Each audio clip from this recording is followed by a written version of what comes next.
Pilipinas magpapatupad ng mga akbang para matigil na ang pagpupondo sa terorismo. Ang detalye mula kay partner Creslin Catarong. Creslin.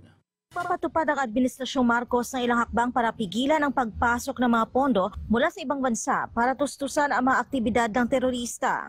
Ito ang binigyang diin ni Anti-Money Laundering Council Executive Director Matthew David. Aniya, mayroong 3 action item tungkol sa terrorism financing. Una, ang pagtukoy ng terrorism financing na ang ibig sabihin ay kailangang kilalanin ng law enforcement agencies at AMLC ang mga person of interest o posibleng terorista o terrorism financiers. Kasama rin sa iba pang action item ang pag-iimbestiga ng law enforcement agencies sa terrorism financing, gayon din ang pag-uusig at pagsasampa ng mga kaso laban sa mga sangkot sa pagpopondo ng terorismo. Another action item is demonstrating an increase in the money laundering and terrorism financing investigations and prosecutions in line with the risk of the Philippines. The agencies involved with complying or addressing this deficiency is the AMLC, the law enforcement agency including the Philippine National Police, the PIDEA, NBI, NICA, ISAF, DOJ, among other law enforcement agency. Noong Hunyo taong 2021, napabilang ang Pilipinas sa Grey List ng Financial Action Task Force, isang intergovernmental na organisasyon na lumalaban sa money laundering at terrorism financing. Sa Adi David, may mga organisasyon, non-government organizations at tinukoy na terrorist organizations na tumatanggap ng mga ipinagbabawal na pondo mula sa ibang bansa. Gate ni Attorney David na ngayon ay nakabinbin sa korte. But we have already filed cases for terrorism financing which are now pending in court.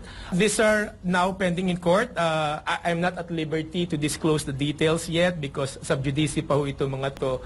But there are organizations, NGOs, and designated terrorist organizations that are receiving these funds from abroad po. Una rito, inatasan ni Pangulong Ferdinand Marcos Jr. ang AMLC at lahat ng kinaukulang ahensya ng gobyerno na tugunan ang mga natitirang strategic deficiencies upang maalis ang Pilipinas sa Global Money Laundering Grey List ngayong taon. Para sa Diyos at sa Pilipinas kong mahal, Creslin Catarong, SMNI News. Samantala, Comelec muling magbubukas ng bidding para sa mga teknolohiyang gagamitin sa 2025 election. Ang detalye mula kay Kapartner Margot Gonzales. Kapartner Margot. Bubuksan ng Comelec sa publiko ang bidding para sa makinarya ang gagamitin sa 2025 national elections. Ang kay Comelec spokesperson Atty. Redsel Bianco, itatakda ang second round ng bidding sa January 8 o sa susunod na linggo, araw ng Lunes. Matatanda ang muling magkakaroon ng bidding matapos idineklara ng Comelec na hindi eligible ang kanilang naunang loan bidder na Miro Systems Company. Pati naman sa implementing rules and regulations ng RA 9184, ang bidding na gagawin sa susunod na linggo ay maaaring matatapos lamang sa loob ng isang araw kung saan maaaring maideklara ang bidder with the lowest calculated bid sa mga bidders na naideklarang eligible. Isasagawa ang mandatory post-qualification evaluation kung saan i-validate at i-verify ang lahat ng dokumentong naisumite sa eligibility check, pati na rin ang compliance sa lahat ng technical specifications ng fast-track o fully automated system with transparency, audit, and count. May 7 hanggang 30 araw para sa pag-verify naman, pag-validate at pag-test ng legal, technical at financial requirements ng bidder at kung nakapasa ang bidder, saka niya itutuloy sa notice of award at contract notice to proceed. Para sa Diyos Pilipinas, kumahal, Maritin Gonzales, kapartner mo sa balita at servisyo.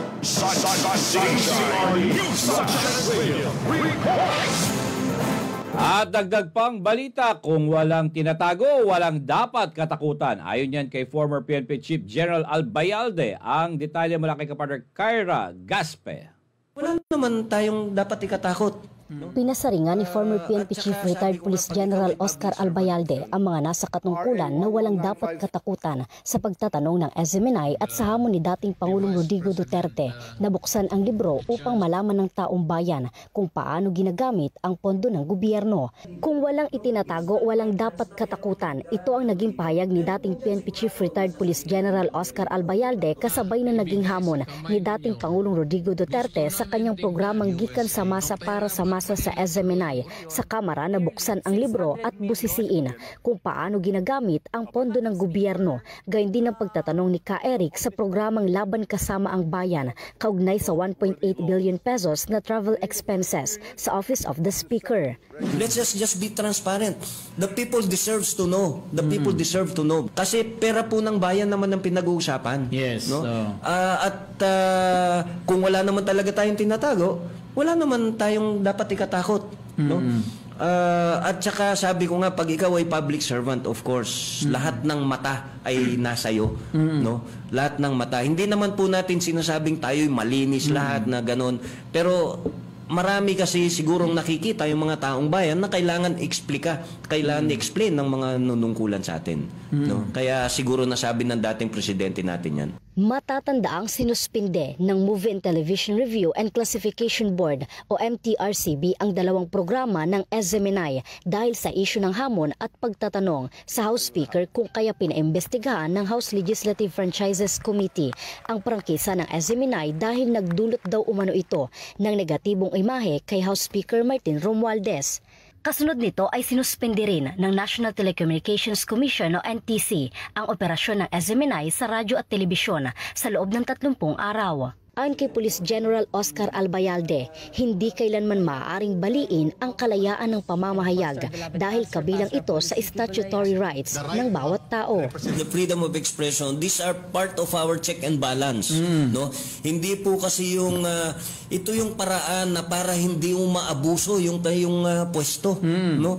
Para malaman mo na meron ka palang ginagawa na medyo nasasaktan yung mga yung ating mga kababayan. At hindi tama, most probably. Kaya sila nagsasabi ng ganito ganon. Otherwise, wala na sanang yung freedom of expression. Wala na tayong binigay yung konstitusyon natin ng freedom. Statutory rights natin yan, Babi. At hindi pwede kailan pong mabali yan. Those are absolute.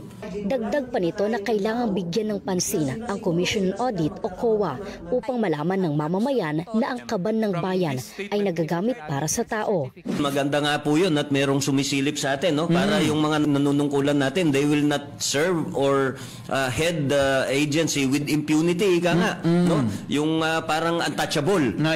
So nobody is untouchable, ika nga, and nobody is above the law. No? Tandaan po natin, we are a nation of laws. Pero hindi po tayo a nation of men. Pinaalalahanan din ni Albayalde ang mga nasa katungkulan na sila ay niluklok ng taong bayan, kung kaya umaasa ang sambayan ng Pilipino na ibabalik nila ang ibinigay na tiwala sa kanila sa pamamagitan ng tapat na serbisyo publiko. Para sa Diyos at Pilipinas kung mahal, ito si Kyra Gaspe, SMNI News, North Central Luzon.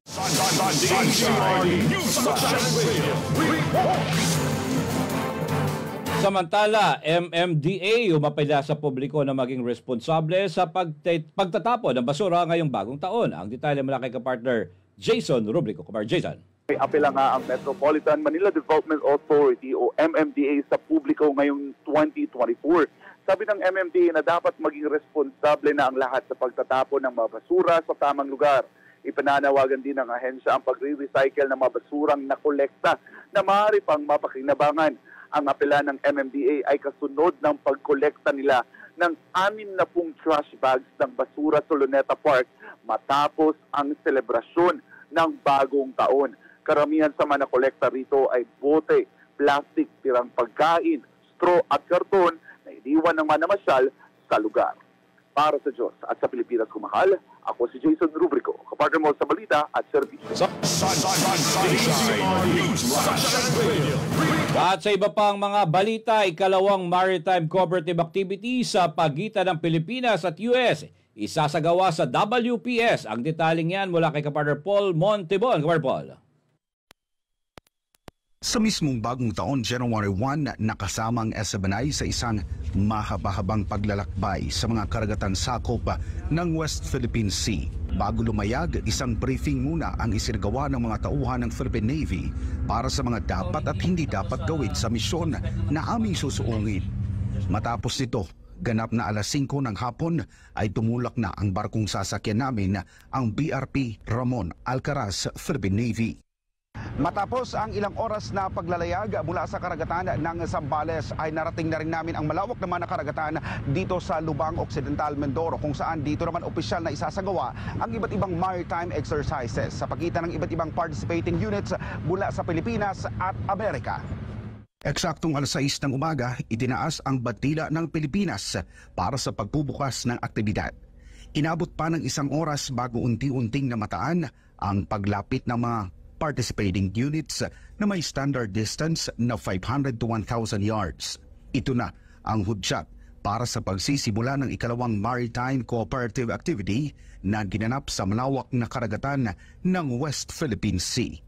Isang linear formation ang nilaukan ng PS-15 Gregorio del Pilar, PS-16 BRP Ramon Alcaraz kung saan kami nakasakay at LD-602 Davao del Sur. This particular activity, the second iteration of the Mutual Cooperative Agreement, this is one of the iteration approved under the MTB SAP. So this morning, we've conducted series of activities. Number one, the comm check, communication check, wherein we primarily want to ensure connectivity and command and control of participating forces, both from the Philippines and as well as from the U.S.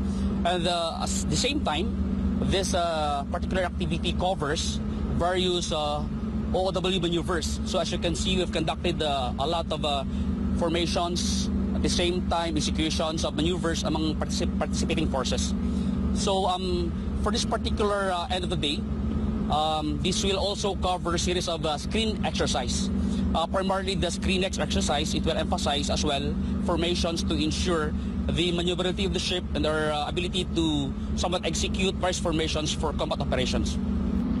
Unang isinagawa ang ship's formation for combat operation, pero maya-maya lang namataan ang presensya ng dalawang Chinese gray ships mula sa barkong sinasakyan namin. Isang Chinese warship 174 destroyer at isang Chinese warship 570 frigate. Sinubukan pang i-radio challenge ng Pilipinas ang nasabing dalawang Chinese warships dahil sa tahasang pagpasok sa exclusive economic zone ng bansa, pero bigo silang makuha ng tugon mula rito. Nakitang nakapalibot ang isang Chinese warship 174 destroyer at isang Chinese warship 570 frigate. Sinubukan pang i-radio challenge ng Philippine Navy ang nasabing dalawang Chinese gray ships sa tahasang pagpasok sa exclusive economic zone ng bansa habang isinasagawa ang mga pagsasanay. Ngunit bigo silang nakatanggap sa tugon mula rito. Sa katunayan, umabot sa 5 radio challenges ang ipinaabot ng Pilipinas sa mga sakay ng People's Liberation Army Navy upang alamin ang dahilan ng kanilang pagpasok sa EEZ. As a member of the Armed Forces of the Philippines and of course of the Philippine Navy, we follow certain policy guidelines. We call this as the rules of engagement.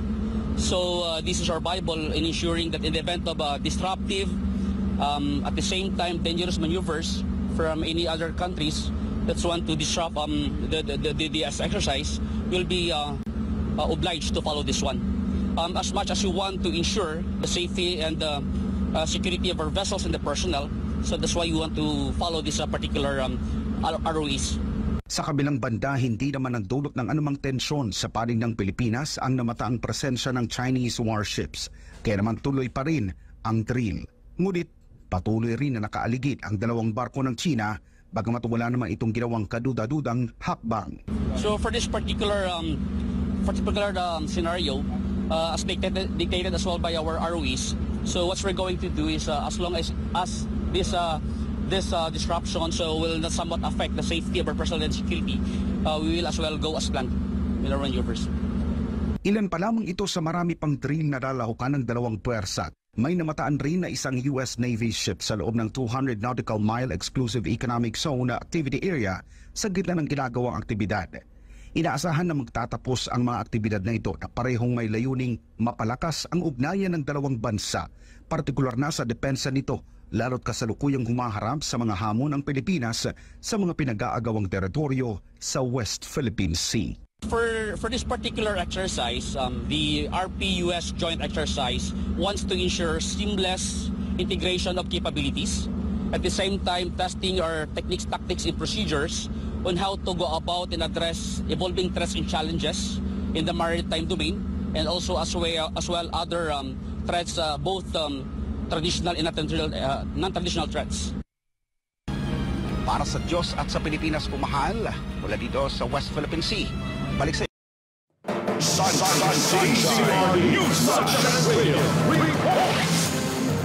At para sa iba pang mga balita, PNP pagsisikapang ipatupad ang physical distancing sa nalalapit na pista ng Itim na Nazareno. Ang detalye mula kay Kapartner Almar Porzuelo. Kapartner Almar. Subukan ngayon ng Philippine National Police o PNP na ipatupad ang physical distancing sa nalalapit na pista ng Itim na Nazareno. Ayon kay PNP PAO Chief Police Colonel Jean Fajardo, ang plano pagpapatupad ng physical distancing ay bahagi ng napag-usapan sa kakatapos lang na final coordinating conference. Paliwanag nito na nabanggit na plano ay upang magbigay daan sa mga magpapatrolyang pulis sa kasagsagan ng misa. Samantala, bagamat hindi nagbago ang ruta na dadaanan ng Itim na Rebulto, sinabi rin ng tagapagsalita ng PNP na magpapakalat din ang kapulisan ng abot sa 15,000 pulis na magbabantay sa ruta na dadaanan ng Itim na Nazareno. Sa ngayon, ayon sa opisyal ay wala pa naman silang namomonitor na banta sa seguridad ng araw bago ang traslasyon. Para sa Diyos sa Pilipinas pumahal, Almar Porzuelo, kapartner mo sa Balita Service. At para sa ulit detalye ng ating balitang national, guidelines para pabilisin ang pagbibigay ng unwarded lots o units dinagdaan ng National Housing Authority. Ang detalye mula kay Kapartner Sheena Torno. Kapartner Sheena. Nagdala ni National Housing Authority o NHA General Manager Joe Bentay ang isang amendment na magpapabilis sa paggawa ng unawarded lots o units sa iba't ibang proyektong babahay nito sa bansa. Sa ilalim ng Memorandum Circular, ang panahon para sa pagbibigay ng notice to apply at aktwal na aplikasyon ng mga benepisyaryo para sa mga naturang lots o units ay pinalawak hanggang sa katapusan ng December 2025 upang sila ay mabigyan ng sapat na panahon. Ang hakbang na ito ng NHA ay alinsunod rin sa panawagan ni Pangulong Ferdinand Bongbong Marcos Jr. sa mga ahensya ng gobyerno na ipatupad ang pagbibigay ng mga serbisyo nito sa mga pamilyang Pilipinong nangangailangan ng tulong. Sa kasalukuyan, may mga proyektong pabahay ang NHA tulad na lamang ng programang pabahay para sa mga pamilyang naninirahan sa mga lugar na mapanganib, apektado ng Supreme Court mandamus sa linisin ng kahabaan ng Manila Bay. Kasama rin yung mga pamilyang apektado ng mga infrastrukturang proyekto ng gobyerno, mga katutubo, mga nagbalikloob sa gobyerno, kawani ng gobyerno, at ating mga overseas Filipino worker. Kabilang din ang pagbibigyan ng bahay at ayuda sa mga nasalanta ng kalamidad. Pabahay para sa mga pamilya naman na sugatan o namatay na sundalo at pulis. Tulong relokasyon at tahanan para sa mga lokal na pamahalaan at settlements upgrading. Para sa Diyos at sa Pilipinas kung mahal. Ito si Sheena Torno, kapartner mo sa Balita at Serbisyo.